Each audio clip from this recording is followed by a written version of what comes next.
Van Lines presents another captivating installment of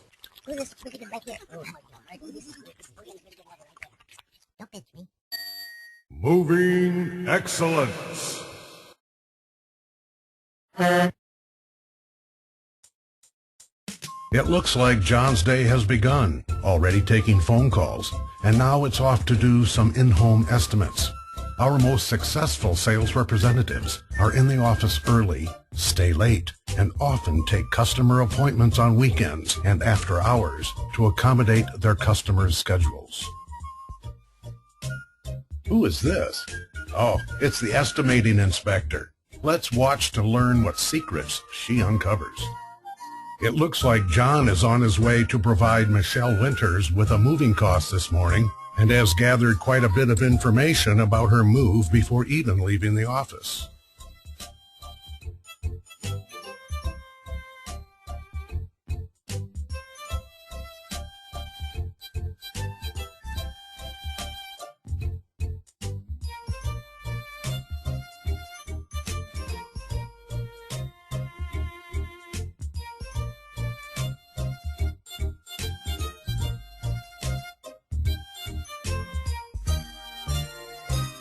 On every estimate, John sits down with the customer before doing the actual walkthrough. This gives him an opportunity to review the information he has, making sure his notes are accurate. This also allows him to set the tone and expectations of the meeting, giving him a better understanding of the customer, what is being moved, and what is most important. This brief discussion on the front end enables John to deliver accurate and competitive in-home estimates every time. John uses the walkthrough to gather information from the customer, making notes of items included in the move along with those that are not included. From experience, he is able to assess the home. A house full of woodworking tools may be heavy for space, whereas a house full of large plastic kids' toys may be bulky for weight. This keen eye allows John to adjust his thinking and helps to deliver an accurate in-home estimate. Experience tells John to see it with your own eyes. Find those hidden pieces that the customer may have forgotten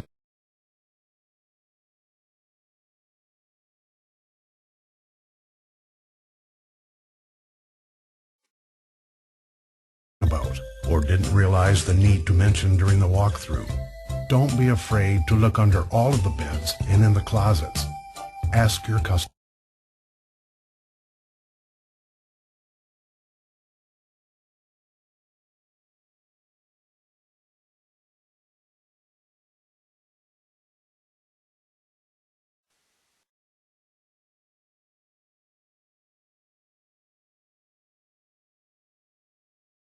about their attic or basement and take a look for yourself. Often, items stored away for periods of time are forgotten. Your attention to detail will result in a more accurate estimate and instill confidence in your customer as she sees your thorough approach. Once the walkthrough is complete, it's always a good idea to go over your prepared inventory sheet with the customer.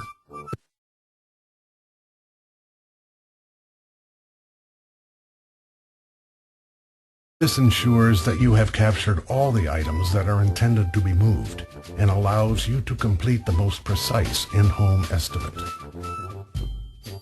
John is going online now to get the exact dimensions of that safe and to find out how much it weighs. He has a reputation for accuracy, and he doesn't ever want a driver of his to be surprised with extra weight or an unexpected item. Remember, not all decisions are made in the home during the walkthrough. It's important to do your homework and be prepared before you get there, and to follow up with additional research after you leave. And don't forget to schedule yourself sufficient office time to review estimates and make follow-up calls to your customers. There are no secrets to accurate in-home estimates. Preparation, thoroughness, and follow-through will get you there every time. This has been another captivating installment of Moving Excellence, brought to you by Stevens Worldwide Van Lines.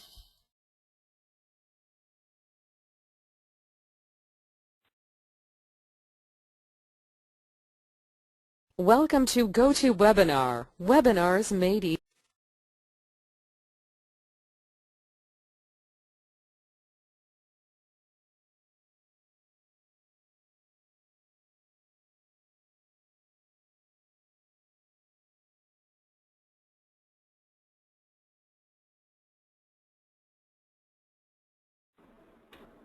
All right, well, I hope everybody enjoyed that video.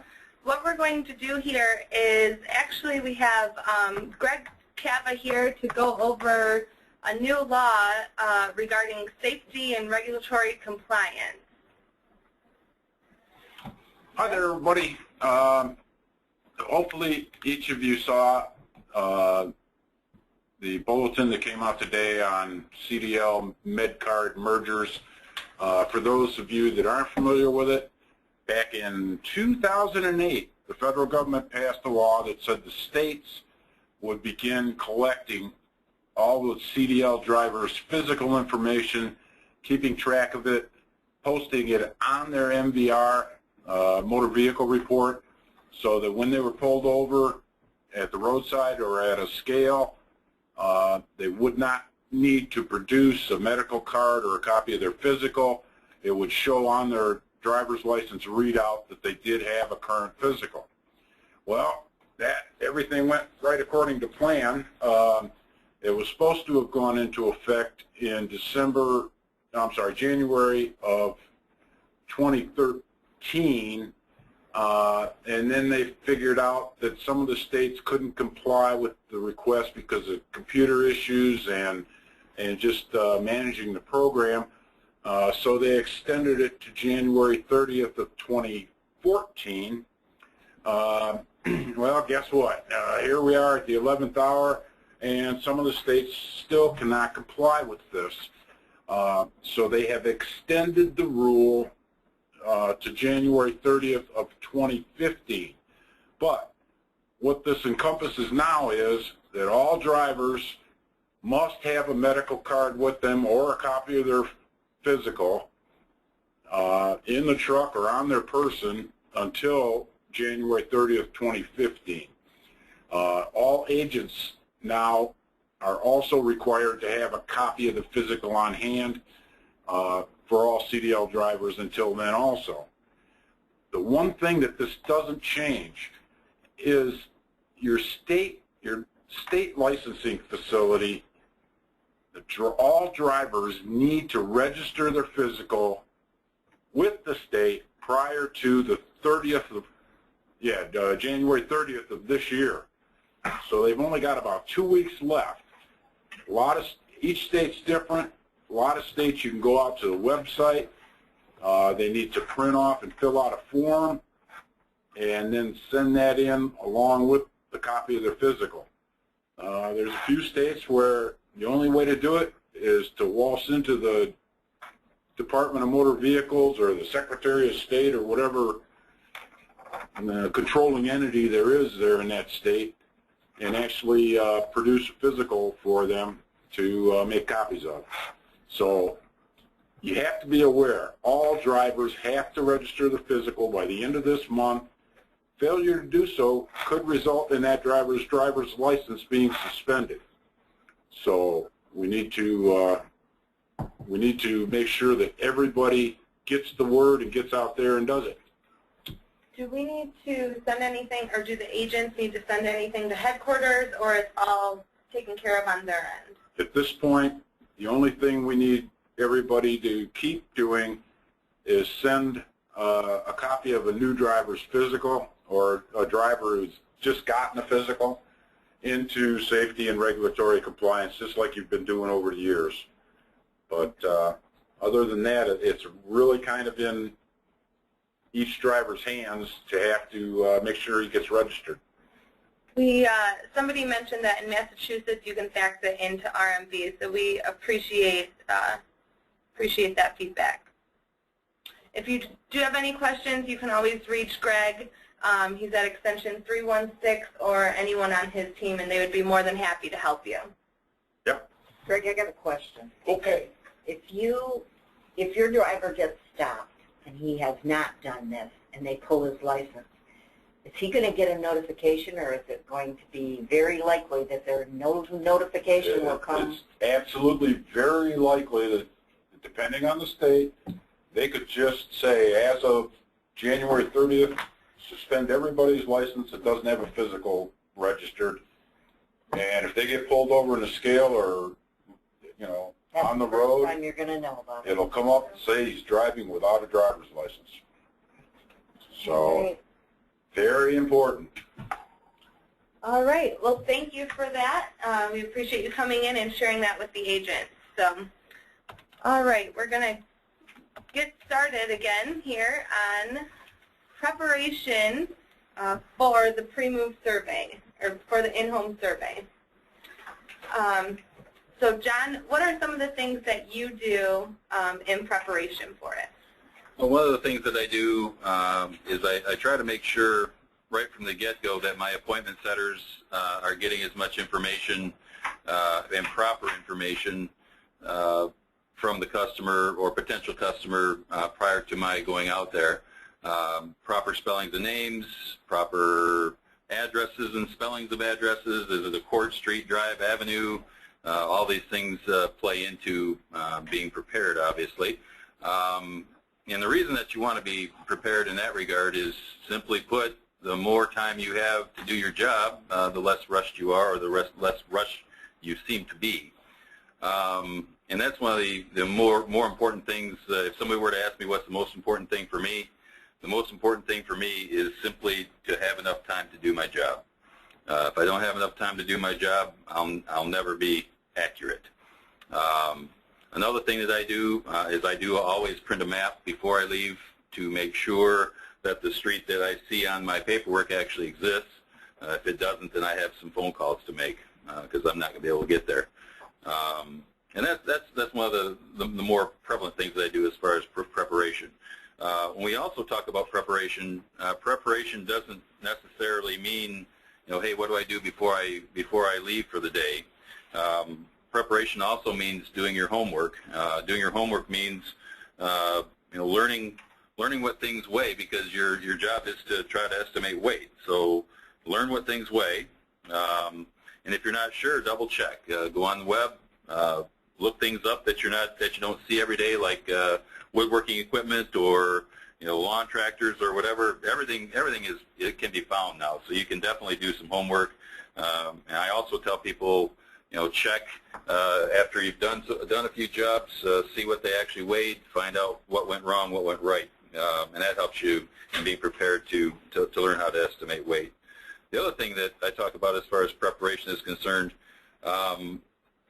one of the major problems in estimating weight is not necessarily, hey, what does that sofa weigh? It's the boxes, and certainly the difference between 20 boxes and 100 boxes can make your weight estimate be way off, as well as your packing estimate. So I always tell people, especially that are new at the game, to definitely go out on pack jobs, not just watch, but pack. Find out how many books actually off of that shelf fit in a book box. Find out how many of those linens in that linen closet actually fit in that box. That will go a long way in being prepared to estimate weight. And going back to the beginning, preparation also means looking in the mirror and making sure that you are presenting a proper business-like appearance before you walk in the door. So those are my guides. Do you have, you were talking about, finding the weight for each item. Do you have like a cheat sheet that, or, just from your experience, you kind of know? No cheat sheet. Although you could do that, but when you only have an hour and a half at somebody's home, the bottom line is you can't just keep looking things up. So yeah. You got to try to learn. You got to try to remember. And best thing that you can do in all reality is to be honest with your customer and say, hey, you know what? I'm not comfortable with whatever it is that I'm seeing here, and let me take a few minutes and look it over and get back to somebody if you absolutely have to. And John, in the video, you were showing us that when you did that first phone call with the customer, you identified some of those things that before you even went out there, that's when you did Correct. Some of the online looking up. Correct. Absolutely. Yeah, I do So it you before, I ask do it good after. questions. It's a matter of asking questions and certainly verifying the information that's already been presented to you and listening to what a customer actually wants from you. And I don't know how many of us were on the sales call yesterday, but Roger was pointing out that listening skills are just as important as speaking skills. Absolutely, yeah, that was a good topic on that one. One question somebody asked, do you use a TechMate, or what type of estimating software do you use? I use a touchscreen laptop computer and the TechMate software. And I will say that when I first started in the business, we weren't using tick sheets too much, but everybody knows and understands that a tick sheet, while it's better than nothing, it's very difficult to explain to people. It's very difficult for people to understand what's going on it, and it doesn't, in my opinion, it doesn't lend to the greatest of accuracy. Good. That's my opinion. We value your opinion here. Walk-in and introduction. What happens as soon as you get out of your vehicle? Well, the number one thing that I do, and this may not lend to accuracy, but it lends to presenting that proper business appearance. I don't park in people's driveways unless it's absolutely necessary, and the number one reason I do that is because I want to know how long somebody's going to have to carry something. I don't want to, look at it and guess. So I don't park in people's driveways. I don't park in front of their for sale signs. I don't park in front of their mailboxes or their neighbors' mailboxes. I find a place to park. The other thing that I do is I certainly try to present as a professional appearance as I possibly can. I ring the doorbell, knock on the door if it doesn't work. And ultimately, I shake somebody's hand when they come to the door. I take my shoes off. That's a given. It's something that I learned and something that I preach. You don't have to do it, but it's something that I do, and it works for me because, again, we're supposed to be telling the customer that we're going to take care of their home, and it starts with me. So that's what I do when I walk in the door. Now, when you're doing your introduction, so once you get past the door, you sit down with the customer and kind of explain what you're going to be, what your next steps are? Generally speaking, your job is to take your cues from your customer, but again, sometimes they, if they're first-time movers, they don't know what to expect to begin with. But I do not like to walk in and say, okay, well, let's see what's going. I obviously need to ask questions and know what's going on and to put them at ease for that matter.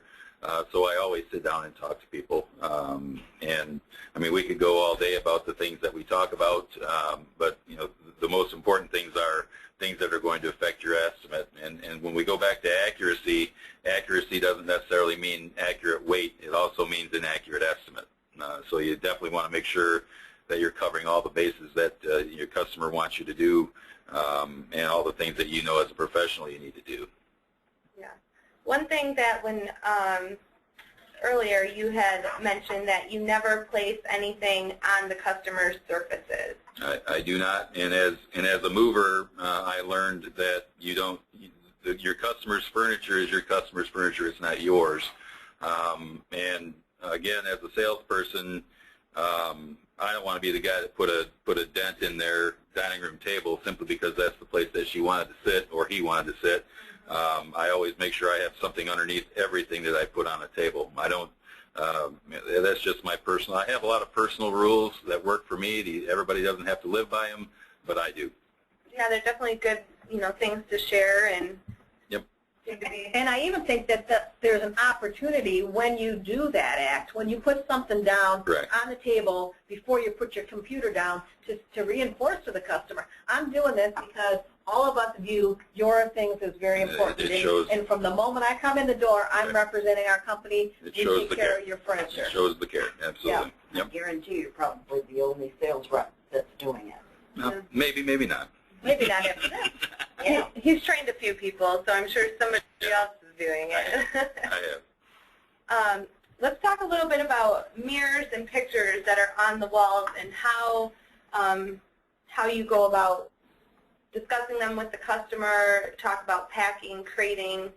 Well, we talk about, with my customers, I talk about how things are going to be handled if, in fact, the customer isn't handling them themselves. And in this picture that's on the screen here, that's obviously a mirror that needs to be crated. And certainly when people, when money is flying out of somebody's wallet, you have to try to substantiate, well, why is it that this thing needs this to happen, whereas this over here doesn't need this to happen? So, again, you're trying to tell people how things are handled so that they know that you are a professional. You also want to talk to them about those things because it shows that you care about their budget as well, and you don't take that budget lightly. I personally, again, even when I'm measuring something, I don't touch the piece, or if I do, it's very little. And sometimes if I'm uncomfortable with measuring it, I ask the customer to help me out. It's what gets them involved in the situation to begin with. And actually it probably helps them for the next person that walks in the door because they'll already know the measurements. But the bottom line is I try to touch people's things as little as possible. Again, I don't want to be the guy that caused the damage to it or can be linked to causing the damage to it. Again, when we start talking about accuracy, crating is one of those things where, you know, if you don't get it right, if you have a guaranteed not to exceed estimate based upon a 3-cube crate and it ended up being a 10-cube crate, again, the money's coming out of you. It's not coming out of the customer typically. So you need to learn how to read your tape measure. You need to know how to use your tape measure. And you need to learn what your third party or your crating people want as far as or dimensions are concerned. And communication as to whether it's actual dimensions, whether it's crated dimensions, as far as the information that you're providing those people stems towards accuracy as well. And that, again, you don't want to have somebody build a crate based upon a 10 cubic foot crate, but it was actually crated dimensions and not actual dimensions. So now you have something that's swimming inside of something else. So those are important things as well. What is the standard? Do you add like 3 inches, 4 inches onto the actual? I wish there were a standard. That's why you have to talk to the people that do the work for you. The people that I use, typically it's 4 inches to a side and 6 inches in width, or depth, I should say, like for a picture or something like that. And then again, it's a matter of rounding up. Don't ever round down. And again, ultimately, the longer you do this, the more you do it, the more accurate you're going to be. And practice makes perfect. You know, practice on your own home, practice on your own things, and you'll find that those things help as well. Do you take the time, like as you're measuring, to kind of let the customer know in preparation for their move that they would have to remove this, or what is conversation pieces? My conversation with customers, and I may be wrong in this, but I've never seen the like for instance this mirror right here. Why would you want your customer to pick that mirror up and lay it on the floor when all we had to do was pick it up off the wall to begin with? That's my personal belief, but we talk about definitely the things that a customer has to do, which in all my years it's always been things that are permanently affixed to a wall or ceiling.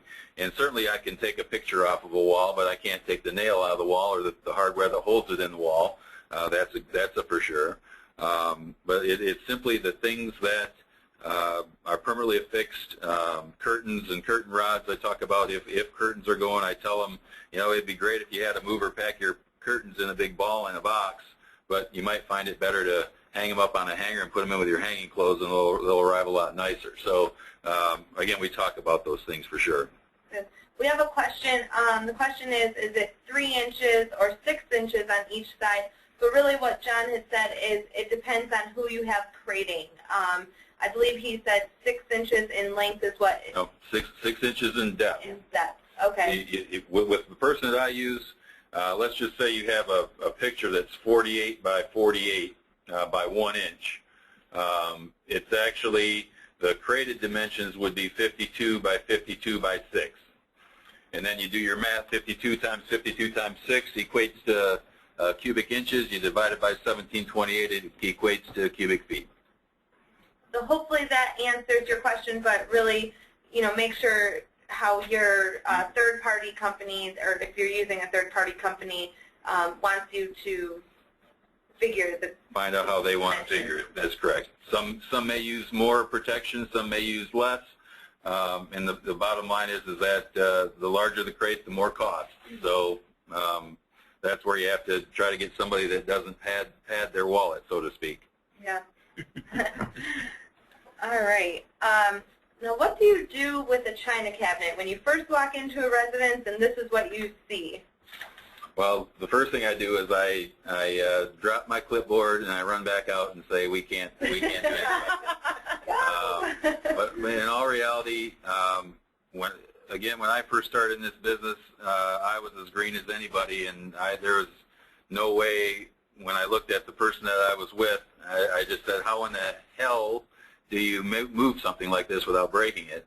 And certainly, one of the things in being prepared, it lends itself to you presenting the image that you know what you're talking about, that you know what you're doing, and the company that you represent knows what they're doing. So, that part begins the process. But I also learned very early that anything with a glass front on it is something that a customer is worried about, and they never have to even tell me about it, although I actually say those things to customers just to put them at ease. I know that you're already worried about this, and this is how we're going to take care of it, kind of thing. So ultimately, if it were a piece that needs to be crated, we're going to talk about the value of the piece and so on and so forth, because again, crating that curved glass curio cabinet right there is going to be an expensive proposition, and if it's only worth $200, it may not be worth it to crate it, you know what I'm saying? But again, we talk about how we're going to take care of the piece itself.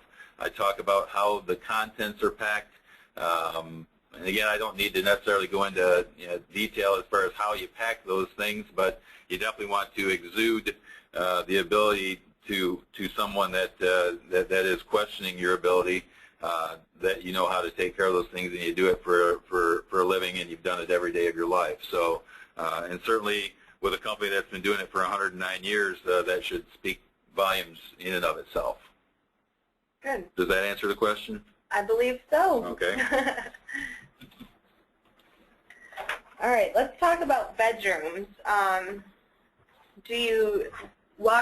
you aware of how many bedrooms the house is up front? Do you ask the customer they have 1, 2, or 3 bedrooms? Usually that's some of the information that's gathered beforehand, although not always. But the bottom line is that we're going to see that as we walk around anyway.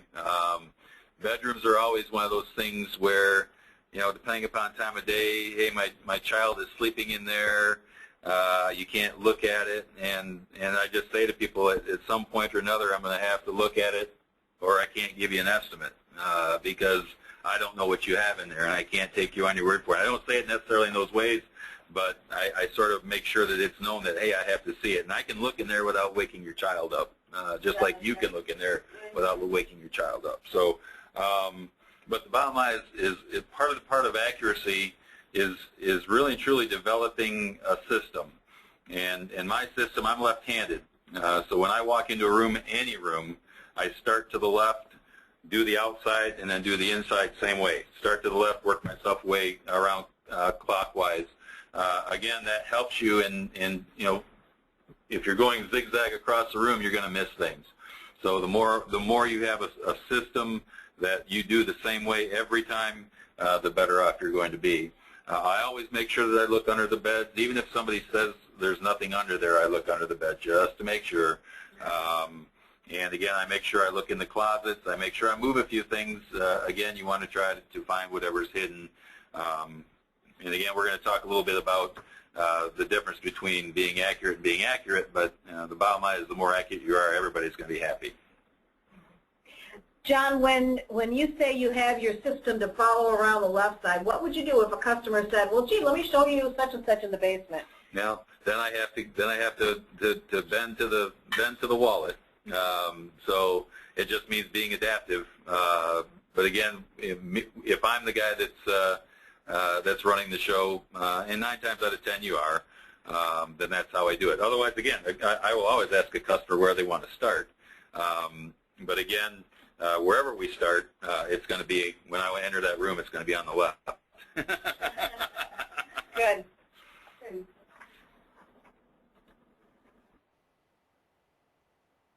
Let's talk about basements.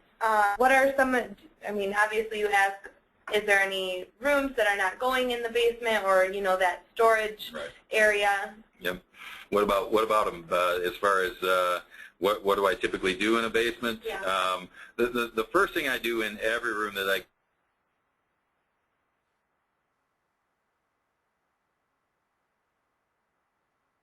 go into, I ask the question, I enter into a room that everything is not going.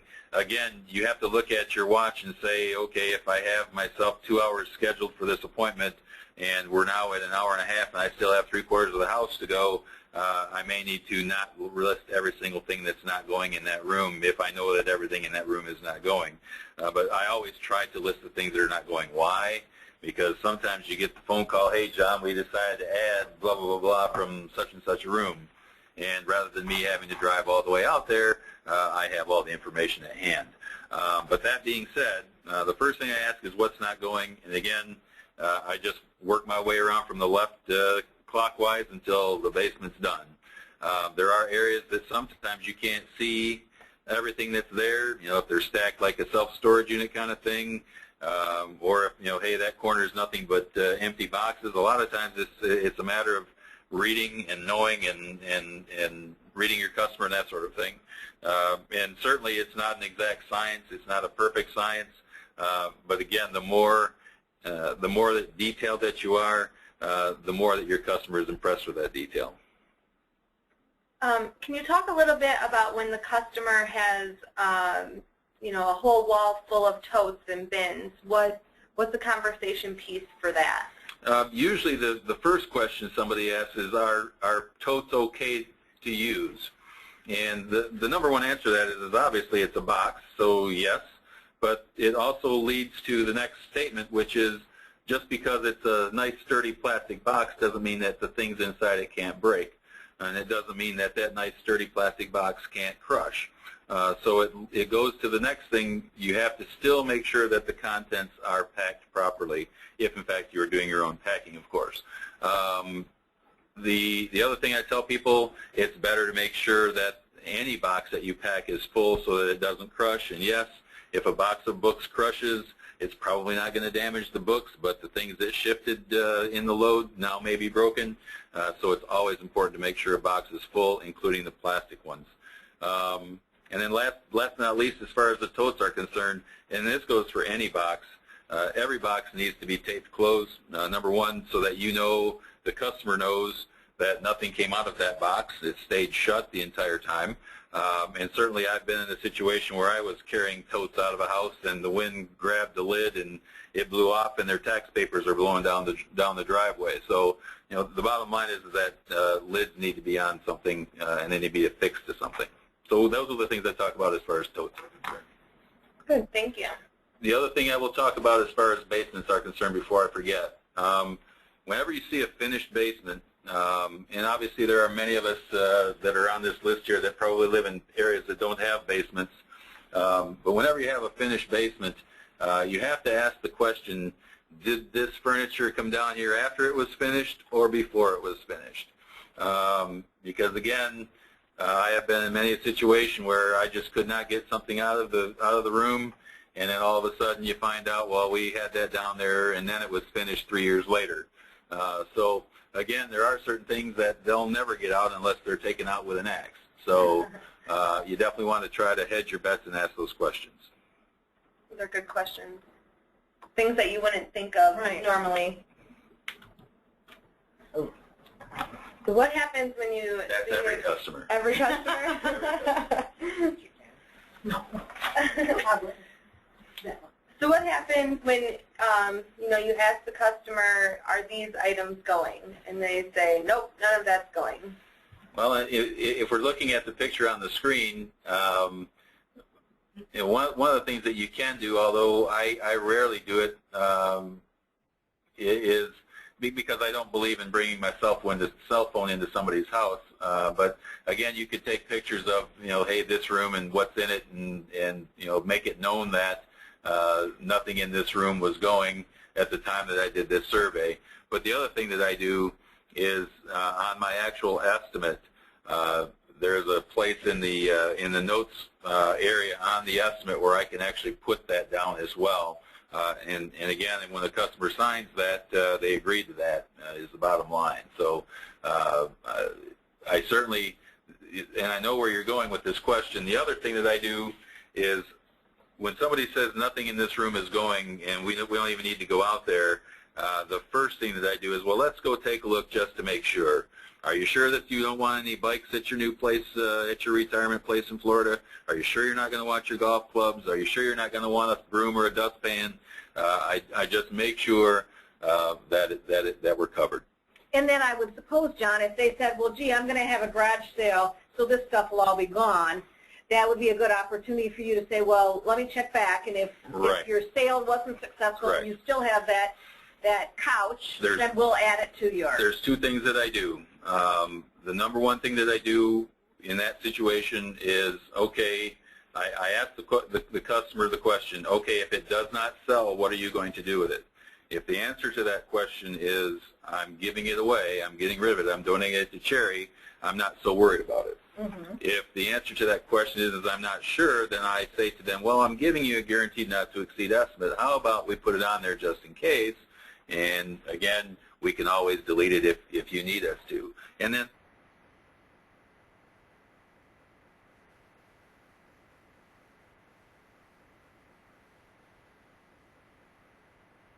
thirdly, yes, I could easily make the statement, and I do, and we can certainly make adjustments, which in a lot of situations may be the best thing towards accuracy. John, can you take pictures with your hardware, your estimating hardware? I don't believe so. Not on this one. If we go to like the iPad at some point, we would be able to, okay. But we're not there yet because the stuff that we use, at least the stuff that we use, is still relatively new, and I'm sure they don't want to make that leap yet. We have a question. Is it okay to take pictures on something like this? Absolutely, you can take pictures on this. It's maybe something that you wouldn't send in to headquarters if the Move Center or Government Traffic was asking you to do a pre-move survey, but it would definitely be something that you would want to keep on file in case there's a protest on the way or the customer now has these items going. There's one but to that, and that is you never take a picture of anybody or anything unless you are allowed to. So you definitely want to ask whether you can or not before you take a picture. And some people are very peculiar, very particular. Yeah, some people are very hinky about that. We have another question. Apartment buildings have 4 elevator windows. How do you explain packing and loading time frame? Well, the number one thing is, again, everybody has different levels of productivity and that sort of thing. But the thing that I talk about is okay, if we have to reserve an elevator, know that if we only have 4 hours to get it accomplished and it's going to take 8 hours to get it done, either we're going to need extra labor to accomplish it over 2 days, or we're going to need extra labor to put extra men on it to get it done in the time frame allotted. And that's nothing that we can do anything about because it's your apartment, it's not ours. So again, that's the way that you have to basically handle it. Now again, you also have to listen to what a customer says that the competition is doing and that sort of thing, and that's a whole other topic for a whole other day. But the bottom line is you can't just ask for Mars when the competition is giving them Middle Earth. So those are the things you have to worry about. The bottom line is if you know that it's going to take them longer to do it, you have to get it done some way or another in the time frames allotted. You have to talk about those things so that the customer understands that it's not 2 men are going to get it done in 2 hours like the other guy said. Again, you have to present yourself as the guy that is the professional, just like the plumber or the electrician.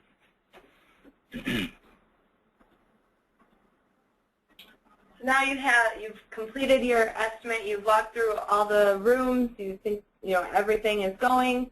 What's your next step? Well, after I complete the inventory, my goal is to always leave an estimate at somebody's home because I'm there, I'm physically there, and I'm able to go over the estimate, explain all of the points on the estimate, and answer questions about the estimate. It's a lot more difficult, and I'm old school. I'm old. The bottom line is I can't communicate through emails as easily as maybe somebody that's used to doing it that way. But the bottom line is I want to make sure that I got my points across to a customer, and the only way that's going to happen with me anyway is if I physically explain it to them as much as I possibly can. So the first thing that I do is I basically, we sit back down and I say, okay, do you have any questions after going through that process? And the next thing I say is, okay, did you have anybody else in here that did the same thing that I did? And the reason that I'm asking that question is invariably, if you're accurate, you're probably going to be higher than the guy that doesn't really care about being accurate. And ultimately, the guy that doesn't care about being accurate is probably going to be cheaper than the guy that does. So you have to be able to point out the differences in why your estimate may be higher than somebody else's estimate. And sometimes, most times, people understand that and buy it. They don't care for the person that didn't take the time to look at their things and listen to them. They understand if we're $2,000 different, that may be a problem. But if it's a few $100s, your accuracy, your time, your professionalism are going to mean the difference in all reality. So all I'm getting at is you want to try to get a feel for what the competition was doing. And if you're the first person in there, and I realize there's a lot of people out there that have this first thing, first in, last in, middle in, I want to be this guy, I want to be that guy. You can't control those things, and you're not going to turn on an appointment if you ask them, hey, am I going to be the first guy in or the last guy in? You're going to go in whenever you get a chance to go in. So the bottom line is you want to try to get a feel for what your competition is doing, and you also want to differentiate yourself from the competition. But again, after that, I print out the inventory, I hand the inventory to the customer, and I say, let's take a look at this, make sure it represents what we just did as we walked around here today. And that may point out some things that maybe you thought you had on there but forgot. It may point out some things on there that the customer doesn't understand, but the bottom line is that it lends itself towards accuracy. The next thing I do, obviously, is I work up the estimate, and then after that I present the estimate and explain all the points that are on there. One of the things that I talk about as far as accuracy are concerned, again, there's a spot in the estimate for notes, and that note section for me is a documentation area. This documents the things that you see on the front. This documents the things that we talked about. This documents the things that we agreed to and disagreed on. The bottom line is that when somebody signs something, they're agreeing to something. And I'm not saying that to be anything in the dishonest range, but we all don't live in the handshake mentality anymore. Everything has to be documented. So the more documentation, the more notes, the more whatever, and you read those notes to your customer, the better off you're going to be. And then I answer their questions, obviously. Good. Do you find, or do you have any stats on if you can print the estimate and give that to them at the time you're in residence, the closing ratios or anything like that? I don't have any stats. I can only speak on experience. And 9 times out of 10, when I give somebody an estimate via an email, the first thing they do is they send me an email or give me a quote, and they say, I don't understand that additional services thing on the second page. It looks like you're trying to charge me more and more and more money. And so if I was at somebody's home, that's one of the things I talk about. Here's why these are on here. No, obviously I'm giving you a not to exceed estimate at this price, so how could those things possibly be in there? But at the same time, they don't understand that. The bottom line is yes, I book moves, never walking into somebody's home, but the bottom line is I hate doing it. I want to see somebody, and it certainly leads to less problems when it's all said and done. Well, and it also seems like if you are able to review it with them in person, you can You can answer those questions, read their Questions are body answered. language. Yep.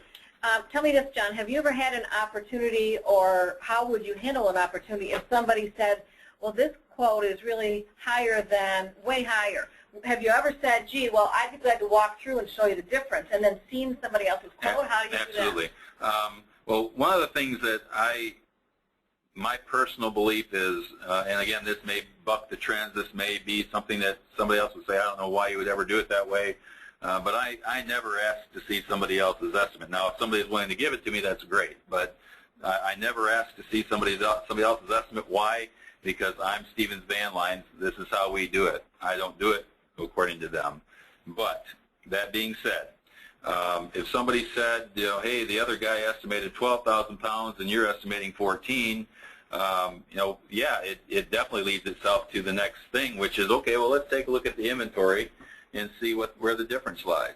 And one of the things that I do, and we had this conversation before we set this meeting up, is I put everything on that inventory that I possibly can, even things that don't weigh anything, like clothes baskets and rakes and shovels. I get as many items on there as I possibly can for a variety of reasons, one of them being, well, golly, ma'am, I have 350 items and they only have 200. That must be one of the reasons why I have more weight than somebody else does. The other reason may be more of a selfish reason, but again, usually drivers are going in there and inventorying, basing their protests on piece count. And certainly customers can pack more boxes, more smaller boxes than you had estimated as far as you know, what you were estimating as far as boxes are concerned. So the more pieces you have on there, the less often you get calls for protests and things of that nature. So it's a twofold thing. No, the more detail you have, that explains why you have more weight. That's the way that I've always seen it. We have a question. What's the name of the estimating machine you use, and where can I get them from our team? What we recommend is TechMate or IGC, and I will email you the contact or a point of contact at both of those companies so that you can get some quotes and see which one would work best for your team. So, Del, I'll get that emailed over to you. And we just use it's a touch screen. It's a smaller touch screen, but it's a touch screen laptop slash tablet. Not quite as small as an iPad, not quite as portable as an iPad, but it has a keyboard and that sort of thing. But it makes my job a lot easier. All right. We went over this. Again, if anybody has any questions on the new law, you can contact Greg at extension 316. Our next webinar, well, first, do we have any questions for John on this topic? If you do, please put them in the question box. Just take a minute here.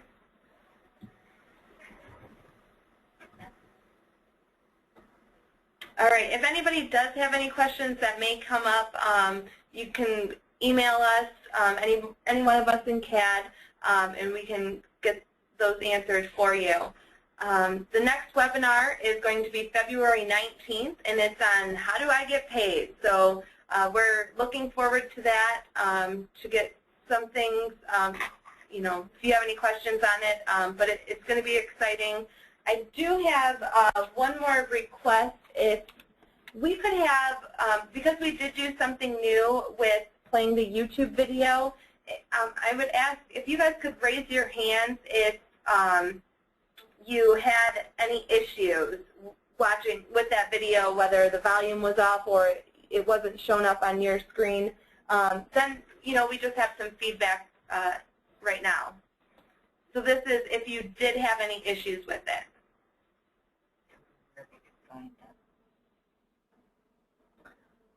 Okay, there are a couple hands up. What I'm going to do is actually reach out to you and see what kind of issues you did have, and so that we can fix those for the next webinar. But really, so far, it doesn't look like too many. That's good. I see, Yeah. It looks like Roger Wise is It's Like like watching a slideshow. Yeah, it's a little iffy. We're working on the technology, but the point is to make it easier in one motion to be able to come to the webinar and participate in the whole thing.